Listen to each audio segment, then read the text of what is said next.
আসসালামু আলাইকুম, কেমন আছেন সবাই? আজকের ভিডিওতে আমরা শেখার চেষ্টা করব যে কিভাবে এরকম ধরনের মজাদার ফটো এডিটিং করতে পারবেন।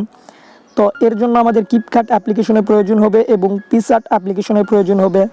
অ্যাপ্লিকেশন দুইটির লিঙ্ক আপনারা ভিডিওর ডিসক্রিপশন বক্সে পেয়ে যাবেন, সেখান থেকে ডাউনলোড করে নেবেন। তো চলুন বেশি কথা না বাড়িয়ে ইন্ট্রোর পর মূল টপিকে।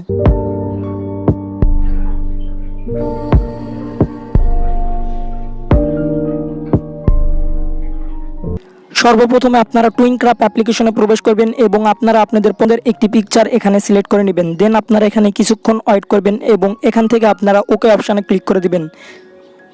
এখন আপনারা সিম্পলি এখান থেকে পিকচারটি সেভ করে নেবেন এবং আপনারা প্রবেশ করবেন ক্রোম ব্রাউজারে প্রবেশ করার পর সার্চ বক্সে সার্চ করবেন remove.bg। সিম্পলি আপনারা এখন এখান থেকে আপলোড অপশানের উপর ক্লিক করে দিবেন। আপলোড অপশানের উপর ক্লিক করার পর সিম্পলি আপনারা যে পিকচারটি টুইনক্রাফট অ্যাপ্লিকেশন থেকে সেভ করে নিলেন, সিম্পলি আপনারা সেই পিকচারটি এখান থেকে অ্যাড করে নেবেন।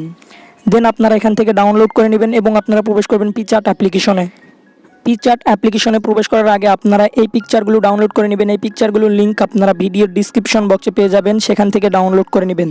দেন আপনারা এখান থেকে যে পিকচারটিতে আপনারা আপনাদের নিজস্ব ছবি লাগাতে চাচ্ছেন, সিম্পলি আপনারা সেই পিকচারটি এখানে সিলেক্ট করবেন এবং এখান থেকে শেয়ার অপশানে ক্লিক করবেন এবং এখান থেকে আপনারা পিকচার্ট অ্যাপ্লিকেশনটি সিলেক্ট করে নেবেন। পিকচার্ট অ্যাপ্লিকেশনে প্রবেশ করার পর সিম্পলি আপনারা এখান থেকে অ্যাড ফটো অপশানে ক্লিক করে দিবেন। অ্যাড ফটো অপশানে ক্লিক করার পর আপনারা যে পিকচারটি remove.bg থেকে সেভ করলেন, সিম্পলি আপনারা সেই পিকচারটি এখানে অ্যাড করবেন। দেন আপনারা পিকচারটি এ বরাবর রাখবেন।